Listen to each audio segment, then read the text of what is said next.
હવે નેક્સ્ટ વાત નમન કોણની. તો નમન કોણ કોને કહેવાય પૃથ્વીના ચુંબકીય ક્ષેત્રમાં? તો ખાસ ધ્યાન રાખજો કે જો આપણે મેગ્નેટિક મેરિડિયનમાં સમક્ષિતિજ સમતલમાં, ખાસ ધ્યાન રાખજો કે મેગ્નેટિક મેરિડિયન આપણું મેગ્નેટિક મેરિડિયન છે. મેગ્નેટિક મેરિડિયન એટલે પૃથ્વીના ચુંબકીય અક્ષ અને પૃથ્વીના ચુંબકીય ક્ષેત્ર માંથી પસાર થતું ઉર્ધ્વ સમતલ. એટલે કે ધારો કે મેગ્નેટિક મેરિડિયનમાં સમક્ષિતિજ અક્ષને અનુલક્ષીને મુક્ત રીતે ભ્રમણ કરી શકે એવી એક ચુંબકીય સોય લટકાવવામાં આવે અથવા ગોઠવવામાં આવે તો એ ચુંબકીય સોય છે એ સમક્ષિતિજ દિશા સાથે અમુક ખૂણો બનાવે છે અથવા અમુક ખૂણે નમેલી હોય છે. આ સમક્ષિતિજ દિશા સાથે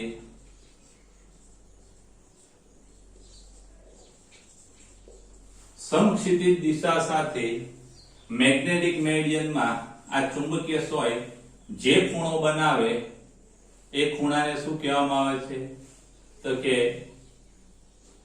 આઈ એટલે કે નમન કોણ કહેવામાં આવે છે. નમન કોણ એટલે આઈ, ઇન્ક્લિનેશન એંગલ. એને ડીપ એંગલ પણ કહેવામાં આવે છે અને ત્રીજો શબ્દ નતિ કોણ પણ છે.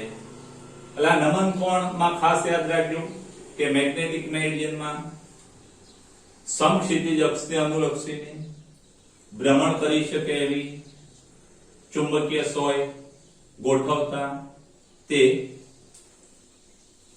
સમક્ષિતિજ દિશા સાથે અમુક કોણે નમેલી રહે છે અને આ સમક્ષિતિજ દિશા સાથે આ ચુંબકીય સોય જે ખૂણો બનાવે એને આપણે નમન કોણ અથવા ઇન્ક્લિનેશન એંગલ અથવા નતિ કોણ અથવા તો ડીપ એંગલ કહેવામાં આવે છે. હવે પૃથ્વીની આપણે વાત કરીએ તો પૃથ્વીના કોઈ બિંદુ P આગળ પૃથ્વીનું ચુંબકીય ક્ષેત્ર BE વડે દર્શાવેલું છે. ખાસ યાદ રાખજો, બિંદુ P આગળ પૃથ્વીનું ચુંબકીય ક્ષેત્ર BE વડે દર્શાવેલું છે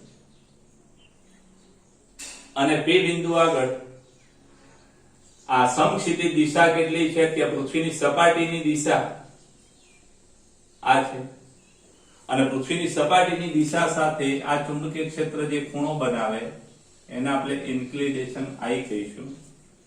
અહીં બિંદુ P આગળ પૃથ્વીનું ચુંબકીય ક્ષેત્ર BE છે અને એ BE માટે એક ઘટક આપણે પાડેલો છે જે સમક્ષિતિજ દિશાનો ઘટક જેને આપણે હોરિઝોન્ટલ HE કહીશું અને બીજો શિરોલંબ ઘટક સપાટીને લંબ જેને વર્ટિકલ કહેવામાં આવે છે અને વર્ટિકલ ઘટક ZE કહીશું. એટલે અહીંયા આપણે વાત કરીએ તો પૃથ્વીના પરિણામી અથવા કુલ ચુંબકીય ક્ષેત્ર BE અને સમક્ષિતિજ ચુંબકીય ક્ષેત્ર HE વચ્ચેના ખૂણાને શું કહેવામાં આવે છે? Inclination I.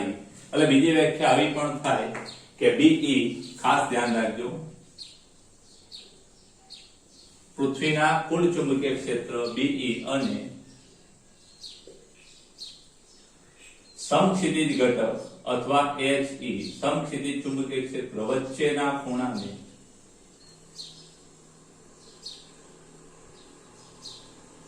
નમન કોણ કહે છે.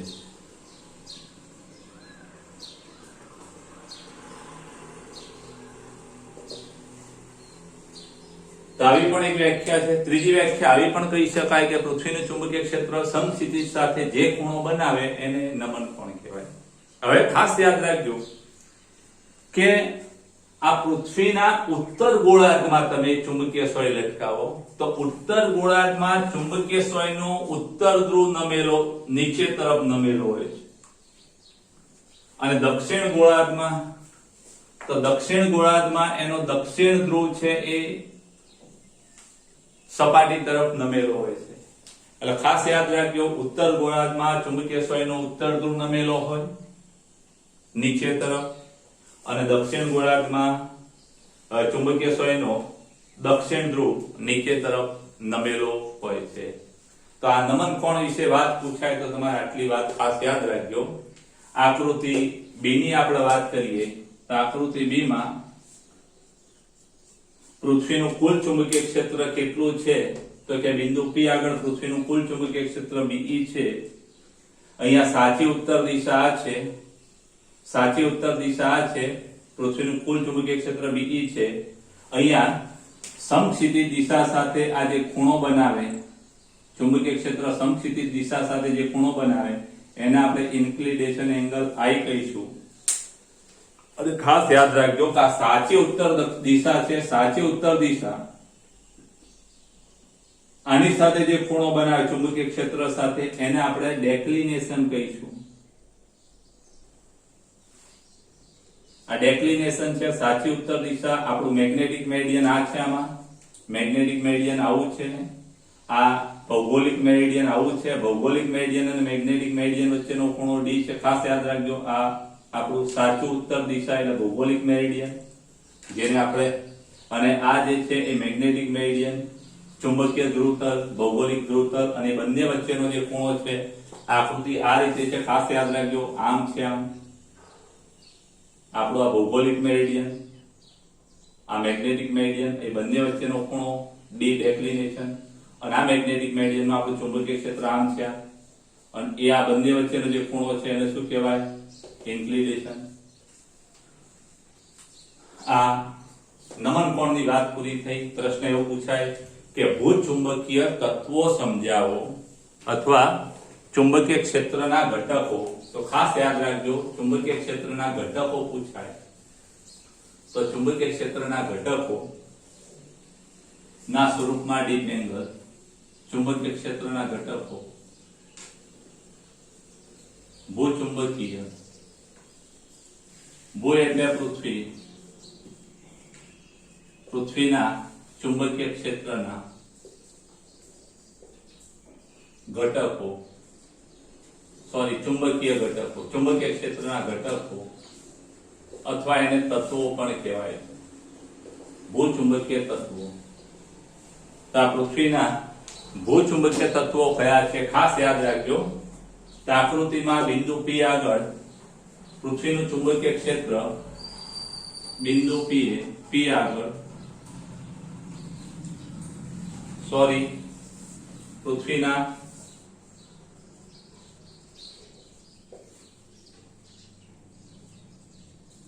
કોઈ સ્થળ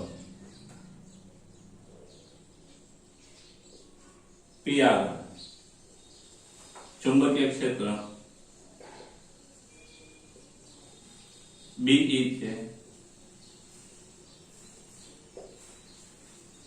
ડીપ એંગલ I અથવા નમન કોણ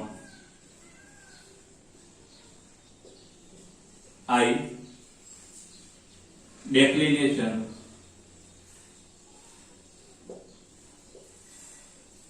D છે. હવે ખાસ યાદ રાખજો, આ ચુંબકીય ક્ષેત્ર આપણું BE છે, એના બે ઘટક પાડીએ. એક સદિશ BE નો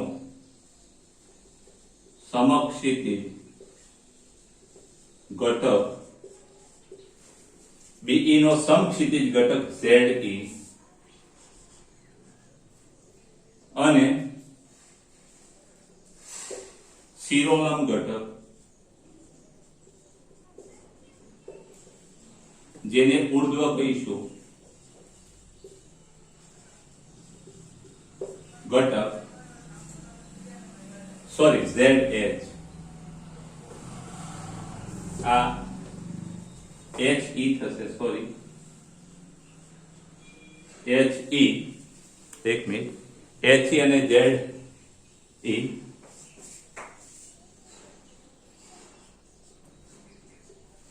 અને ઊર્ધ્વ ઘટક ZE છે.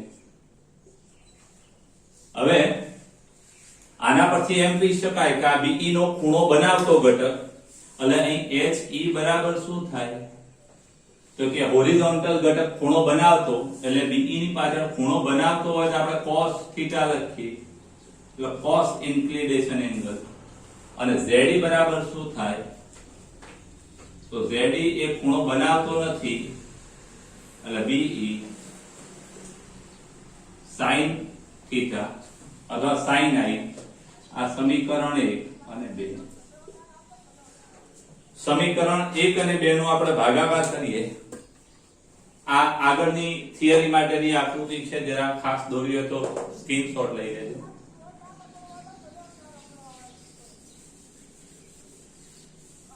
હવે એમાં આ બંનેનો ભાગાકાર કરવામાં 2 ભાગે 1 લેતા તો સમીકરણ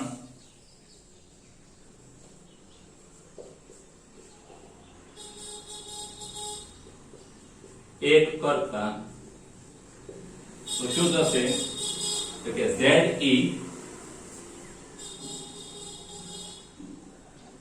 ભાગ્યા HE is equal to BE sin i ભાગ્યા BE cos i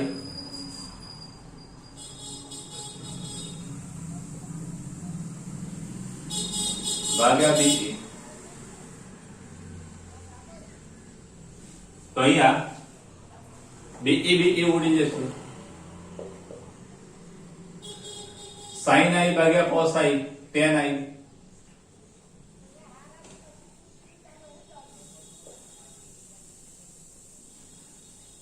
is equal to ZE ભાગ્યા HE થશે.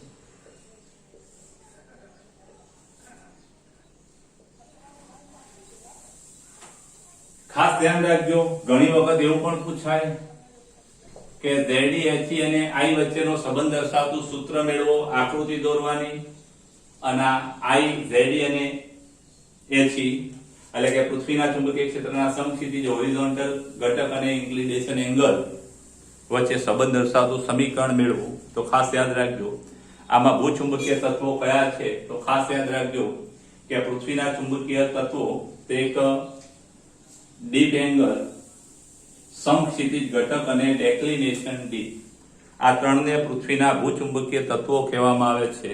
ખાસ યાદ રાખજો.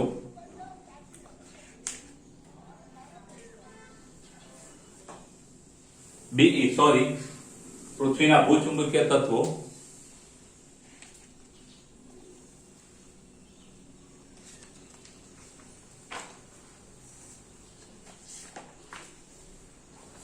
એક જ મિનિટ.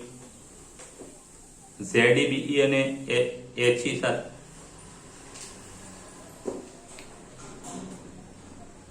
DI અને HE ખાસ યાદ રાખજો.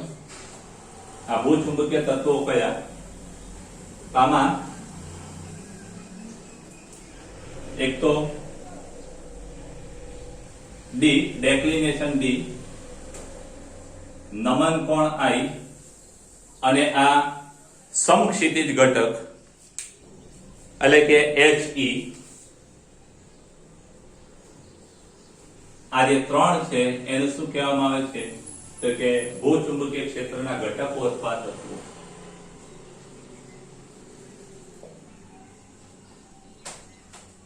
ક્ષેત્રના ઘટકો અથવા ક્ષેત્રના શું કહેવામાં આવે તત્વો, ભૂચુંબકીય તત્વો અથવા ભૂચુંબકીય ઘટકો. આ જરા પ્રશ્ન જેવો પૂછાય એવો લખવાનો. માનો કે એમ કીધું હોય I ZE ને HE વચ્ચેનો સંબંધ મેળવો તો તમારે આ આકૃતિ દોરી અને અહીંયા સુધી, અને એમ કે ભૂચુંબકીય ક્ષેત્રના ઘટકો અથવા તત્વો સમજાવો તો પણ આ જ લખવાનું. પણ આ એક વસ્તુ ખાસ એમાં દર્શાવવાની.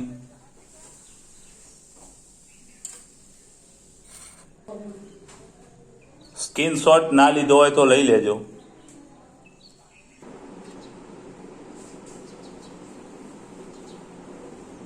મિત્રો, એક થોડી વધારાની વાત છે, ટેક્સ્ટમાં નથી પણ MCQ માટે ખૂબ અગત્યની છે.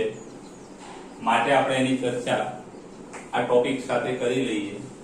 તો ખાસ યાદ રાખજો, આપણી આ પૃથ્વી છે અને આ પૃથ્વીની આ આર છે એ આપણી પરિભ્રમણક છે, જેને આપણે ધરી કહીએ અથવા પરિભ્રમણક.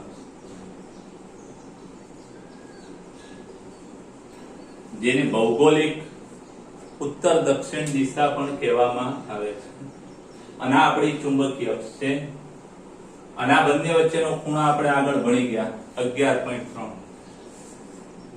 હવે એક વાત ખાસ યાદ રાખજો કે આપણો ચુંબકીય ઉત્તર કીધેલો ખરેખર આમ દક્ષિણ છે, પણ આપણે આને નોર્થ મેગ્નેટિક અને આ સાઉથ મેગ્નેટિક.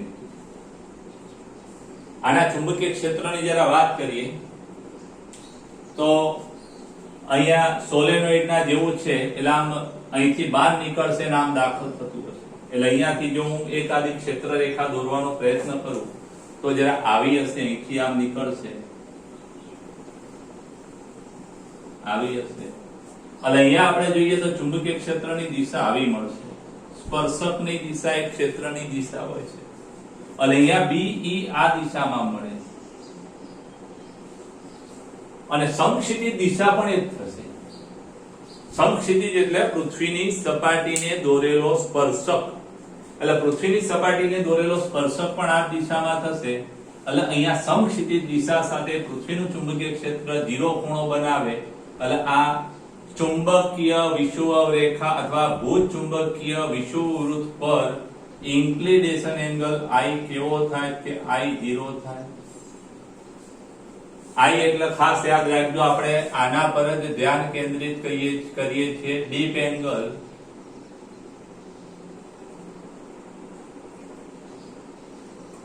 એંગલ અથવા નમન કોણ.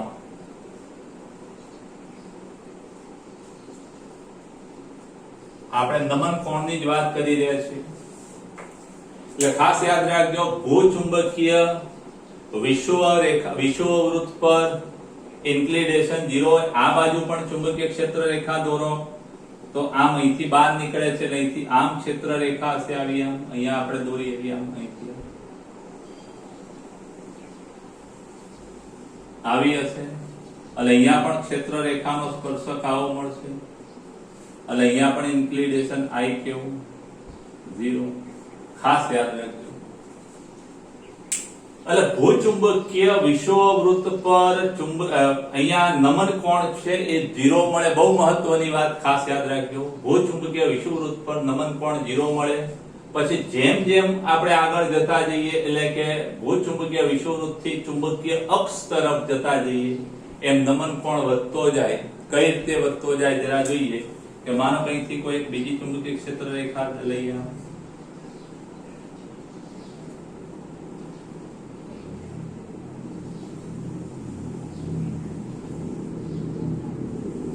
આવી થશે. એ જ રીતે અહીંયાથી કોઈ બીજી ચુંબકીય ક્ષેત્ર રેખા લઈ છે, આગળ જઈએ એમ આ ચુંબકીય ક્ષેત્ર રેખાઓ આગળ જઈએ એમ જો આગળ જાય આ નમી, એટલે અહીંયા બીજી ક્ષેત્ર રેખા વચ્ચેની તમે પસંદ કરશો તો આવી થશે. એટલે આગળ જતા આ ચુંબકીય ક્ષેત્ર અહીંયા નમન પણ આટલો મળે.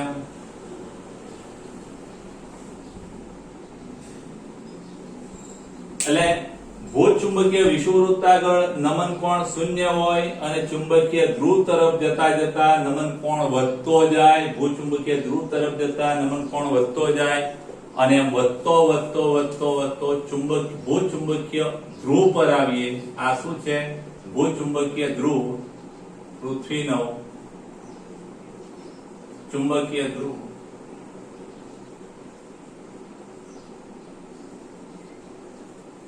ભૂચુંબકીય ધ્રુવ આગળ ક્ષેત્ર બિલકુલ શિરોલંબ થઈ ગયું. એટલે સમક્ષિતિજ દિશા સાથે આ ખૂણો કેટલો બને છે? તો સમક્ષિતિજ દિશા સાથે બનતો ખૂણો જે છે એ અહીંયા 90 બને છે. એટલે અહીંયા જે નમન કોણ મળ્યો એ I કેટલો 90 ડિગ્રી અથવા તો π/2. એટલે ખાસ યાદ રાખજો, કેટલાક MCQ આવતા છે આમાં કે કયા સ્થળે ભૂત પૃથ્વીનો નમન કોણ અથવા તો ડીપ એંગલ 90 હોય તો ચુંબકીય અક્ષ પર અથવા તો પૃથ્વીના ચુંબકીય ધ્રુવો પર નમન કોણ કેવો હોય? અહીંયા પણ નમન કોણ કેટલો? અહીંયા પણ નમન કોણ પૃથ્વીનું ચુંબકીય ક્ષેત્ર સમક્ષિતિજ સાથે કેટલું બનાવે, કેટલો ખૂણો બનાવે કે π/2 અથવા 90, એટલે કે 90 ડિગ્રી નમન કોણ ક્યાં હોય તો કે પૃથ્વીના ચુંબકીય ધ્રુવો પર, ભૂત ચુંબકીય ધ્રુવો પૃથ્વીના ચુંબકીય ધ્રુવો પર નમન કોણ 90 π/2, અને પૃથ્વીની ચુંબકીય વિષુવરેખાઓ બે હોય, ભૌગોલિક વિષુવરેખા, આ ભૌગોલિક વિષુવરેખા છે, ખાસ યાદ રાખજો.